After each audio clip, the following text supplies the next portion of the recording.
Good morning student. आज हम लोग डिस्कस करने वाले हैं लेटरल डिस्प्लेसमेंट और शिफ्ट के बारे में।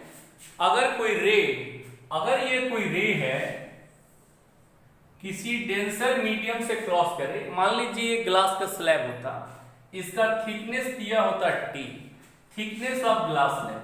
ये क्या है? Thickness of glass slab.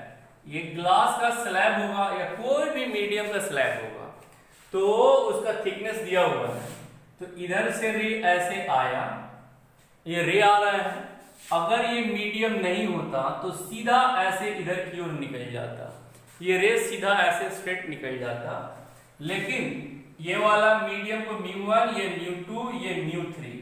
अगर ये एयर से आया है तो एयर के लिए रिफ्रैक्टिव इंडेक्स कितना लिखे थे? 1। ये ग्लास स्लैब से होके जा रहा है म्यू, और ये फिर अगेन एयर में आ जा रहा है, इसलिए इसका भी रिफ्रैक्टिव इंडेक्स 1 होगा।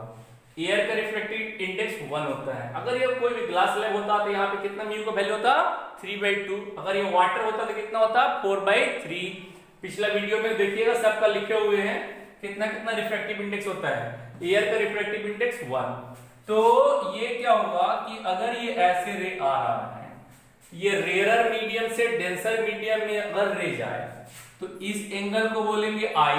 तो अब ये इधर की ओर थोड़ा सा बेंड कर जाता है, किधर की ओर? नॉर्मल की तरफ, और ये हो जाता है एंगल ऑफ रिफ्रैक्शन। फिर अगेन अगर इस पे ऐसे परपेंडिकुलर ड्रॉ किया जाए तो ये भी R के बराबर होता है। तो अब ये क्या होगा? ऐसे इधर की ओर निकल जाएगा, है ना। ये कौन सा रे हो गया हम लोगों का? इमर्जेंट रे। ये हो गया हम लोगों का इमर्जेंट रे। और ये I है, अगर उसी मीडियम में निकल रहा है तो पिछला दिन प्रूफ किए हुए हैं I बराबर होता है E के। Angle of incidence, angle of emergence दोनों आपस में इक्वल होते हैं। ये पिछले वीडियो में हम लोग किए हुए। आप क्या बोल रहे थे कि अगर ये ऐसे है, इसका ये रिफ्रैक्टिव इंडेक्स है, ये म्यू है। अगर ये ऐसे है तो ये जो परपेंडिकुलर डिस्टेंस होगा, इन दोनों के बीच का ये जो परपेंडिकुलर डिस्टेंस होगा, इसी को कहा जाता है लेटरल डिस्प्लेसमेंट। इसी को लेटरल डिस्प्लेसमेंट कहते हैं। ये क्या बोलेंगे? इंसिडेंट रे को प्रोड्यूस कर दिए आगे की ओर, और ये इमर्जेंट रे है। ये दोनों के बीच का ये क्या हो गया? Perpendicular distance. perpendicular distance between emergent ray and incident ray produced is called lateral displacement. Lateral displacement किसको बोलेंगे? It is the perpendicular distance, फिर सुन लीजिए, it is the perpendicular distance between emergent ray and incident ray produced. तो ये A point हो गया, ये B हो गया, ये C हो गया, और इसको लिख दिए D। लेटरल डिस्प्लेसमेंट और शिफ्ट भी बोला जाता है। तो ये BC कितना के बराबर होगा? यही लेटरल डिस्प्लेसमेंट होगा हम लोगों का। तो ये कितने के बराबर होगा? तो ये I है, ये R है, तो ये कितना हो जाएगा? बोलिए I माइनस R। इसको क्या लिखे हैं हम लोग? डेल्टा। बोलते हैं क्या? Angle of deviation. इसको बोला जाता है एंगल ऑफ डेविएशन। तो lateral displacement BC is equals to I minus R, और ये डेल्टा के बराबर होता है। तो ये वाला ट्रेंगल में, इन ट्रेंगल ABC में ये एंगल जो है ये कितना डिग्री का है? 90 डिग्री का। Sine I minus R, sine I minus R ये कितने के बराबर होगा? BC। ये होगा BC बाई AB के। तो BC इज इक्वल्स टू कितना होगा? AB sine I minus R के। साइन I माइनस R के बराबर होगा BC। ये लेटरल डिस्प्लेसमेंट होगा। अब यहां से हम लोगों को निकालना होगा क्या चीज? AB। तो ABD ट्रेंगल में, इन ट्रेंगल ABD में sine R cos R is equals to, अब ये देखिए ये एंगल 90 डिग्री है, तो cos R बराबर ये हो गया बेस, और ये हो गया हाइपोटेनस। तो ये कितने के बराबर होगा? AD बाई AB के। ए बी, तो A D cos r is equals to A D, A से लेके डी तक कितने के बराबर लिखे हैं, टी के, तो टी बाई ए बी।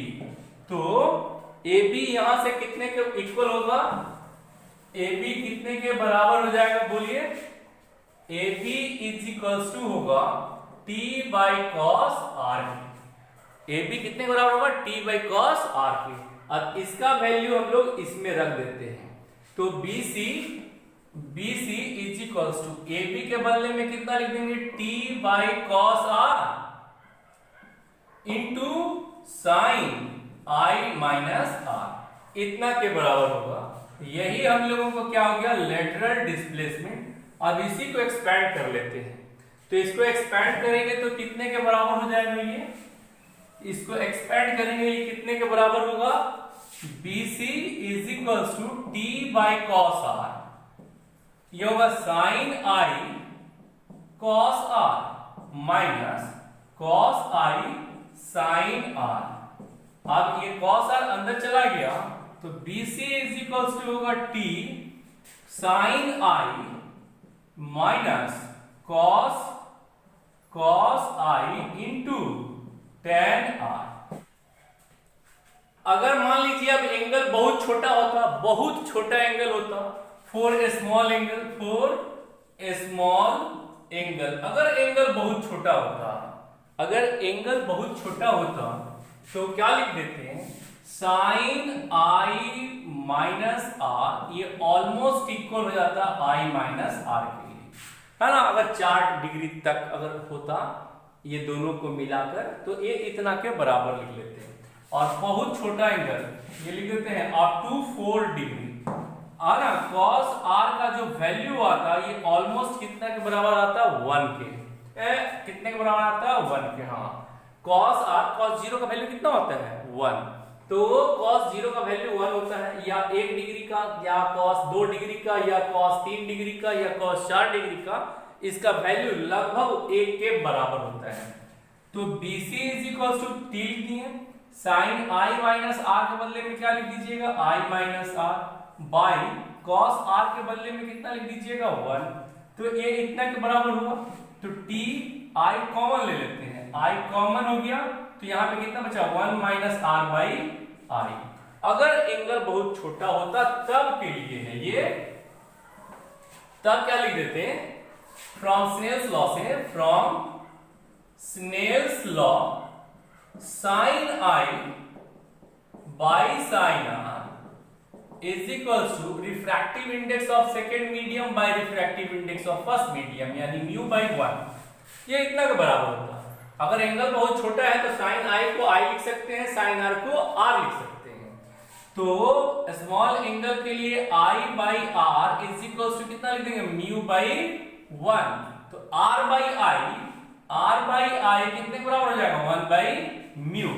तो BC जो लेटरल डिस्प्लेसमेंट होगा वो कितने के बराबर होगा, T इंटू आई। T क्या है, थिकनेस ऑफ ग्लास स्लैब जो था, I क्या है, angle of incidence, 1 minus R by I को कितना लिख दीजिएगा, R बाई आई को लिख देंगे 1 बाई म्यू, तो ये 1 बाई म्यू। यानी लेटरल डिस्प्लेसमेंट कौन कौन सी चीजों पे डिपेंड करता है, thickness of glass slab, angle of incidence और रिफ्रैक्टिव इंडेक्स ऑफ मीडियम पे डिपेंड कर रहा है। अगर आपको कोई भी प्रॉब्लम हो रहा हो तो काइंडली कमेंट किया करें। Thank you.